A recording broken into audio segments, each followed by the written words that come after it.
Alright, let's do some examples of how to solve impulse and momentum problems. A 10-gram rubber ball and a 10-gram clay ball are each thrown at a wall with equal speeds. The rubber ball bounces, the clay ball sticks. Which ball receives the greater impulse from the wall? So, think about that.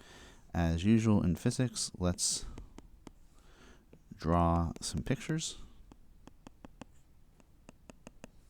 So, the rubber ball comes in with some speed and then bounces out and has some other speed, perhaps. I'll call that just VF. And the clay ball comes in with the same speed, but goes splat and is at rest. And we want to know which receives a greater impulse. Well, we're definitely going to use that the impulse is the change in momentum. And we can see that the change in momentum for the green guy is it ends with 0 momentum and came in with mv momentum, so it's minus mv. But the change in momentum for the purple guy, the rubber ball, came in leaves with m times speed vf, but in the minus direction, and then came in with speed v. And we can see, so this is minus m times vf plus v. And we can see that this is a greater magnitude than this. Now, technically, if you want to be a pedantic math person, that's an ambiguous thing because they might be negative, but they mean the magnitude here. They clearly do.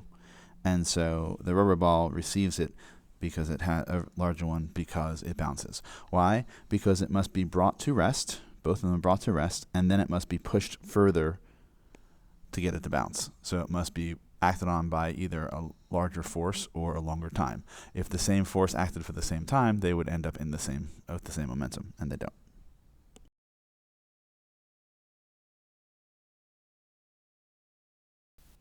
All right, much like for energy, momentum lends itself to problems where there's a clearly defined before and after, and for which we are not particularly concerned with the during.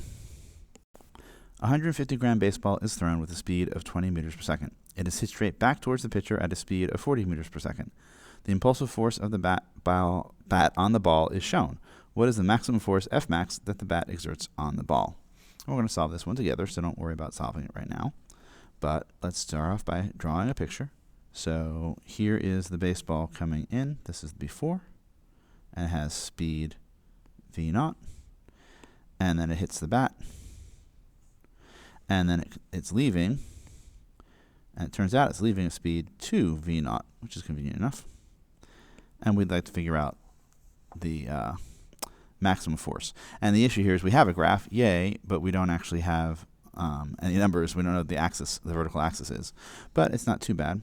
We're going to say that to get the force, we're going to say, well, if I know the impulse, then the force will be related to that. I'd have to say average here, times delta t. So if we look up at our triangle, we really want the area of that triangle, which I don't know because I don't know any numbers, but I can find because, you know, I know geometry. So J is going to be the area trapped, which is going to be 1/2 the base, which I'm just still going to call delta t for the moment, times the max. But that isn't terribly useful by itself because we don't have, that gives us two things that are related to each other, but we don't know what they are. It's going to be 1/2 of 0.6 milliseconds, we need to be careful about that, times the thing we're actually interested in, which is F max.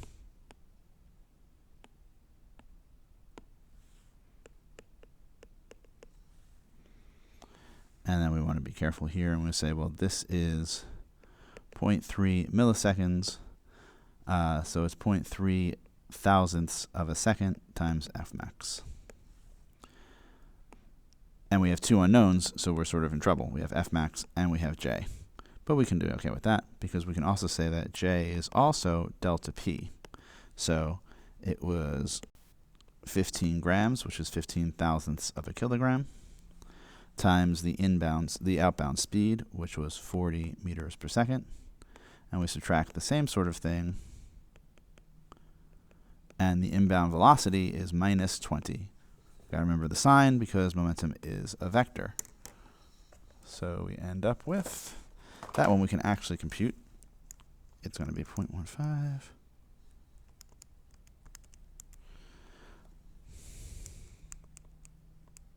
Oops.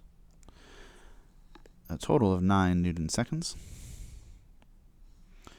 And we can say that because J equals J, we have 0.0. All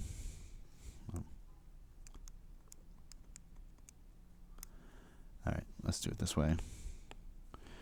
3 times 10 to the minus 4 seconds times F max equals 9 Newton seconds.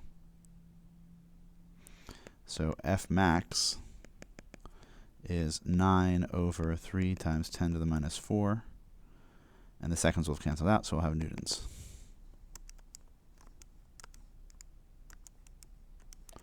We get something like 30,000.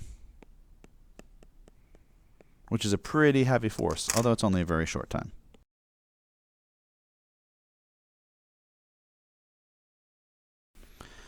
Something important that comes out here, notice that we have ignored other forces such as the weight, right? Now the weight is not really 0, it's 1.5 newtons, which is certainly measurable, but they're so small compared to the interaction force that they can't really do anything during the interaction. During the time of this interaction, if the ball were in free fall and had been moving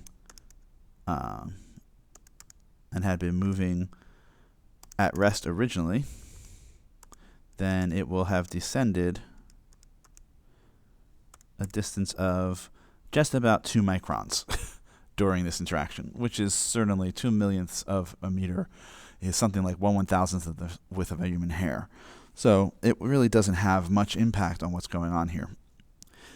This is what we call an impulse approximation, where we can ignore long-term but relatively small forces, things that whose impulse is directly proportional to the time, and therefore not going to contribute much impulse because the time is so short. All right, a 100-kilogram ball is thrown at the floor such that it strikes 11 meters per second and suffers the force shown to the right. What is the speed in meters per second with which it leaves the wall after the collision? All right, the impulse is going to be the area trapped, which I'm going to approximate as a triangle, which is not perfect, but it's actually a pretty decent approximation. And so the impulse, which is the area, is about 1/2 times 5 microseconds times 800 newtons, which is approximately 2 Newton seconds. But that's also delta P. So I'm going to say, well, delta P, which is mv final minus mv initial, is equal to J.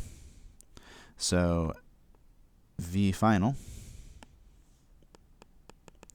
ends up being mvi plus J over m. And if we throw all those values in, we'll get something like, oops. We do need to be careful and define, and we didn't do that earlier, our coordinate system. We're going to take up as positive, as we usually do. And that's perfectly fine, but then we need to be careful, because when we say 0.1 kilogram, but the ball is thrown downward, that means it's minus 11 meters per second, not plus.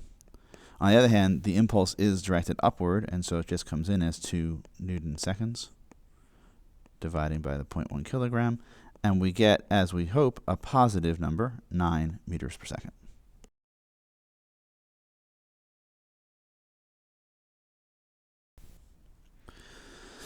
All right, the cart's change of momentum, delta P, is given by what? And this is really nothing more or less than a simple calculation. Delta P is mvf minus mvi. We should have a coordinate frame. I'm going to take this as plus, as we usually do. And so vf is just 1, but vi is minus 2. And so we get 30 kilogram meters per second, which is a problem we had actually done earlier.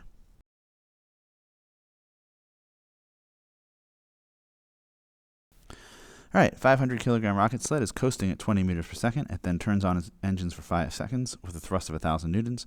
What is its final speed? So let's go back to doing things correctly. We have a rocket ship. Let's draw some pictures. It has some initial speed, and then stuff happens, which is a thrust for 5 seconds. And then after that, the rocket is, oops, not a well-drawn rocket, moving with VF, and that's what we want to find. So we would say something like delta P is J. And delta P, of course, is the mass of the rocket times its final velocity minus the mass of the rocket times the initial velocity.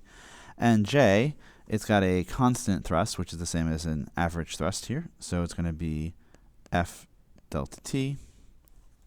So we'll get that VF is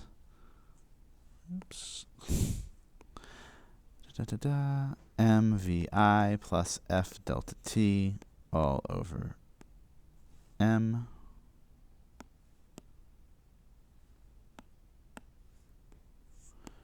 or 500 kilograms times 20 meters per second plus 1,000 newtons times 5 seconds all over 500 kilograms, which turns out to be, in total, 30 meters per second.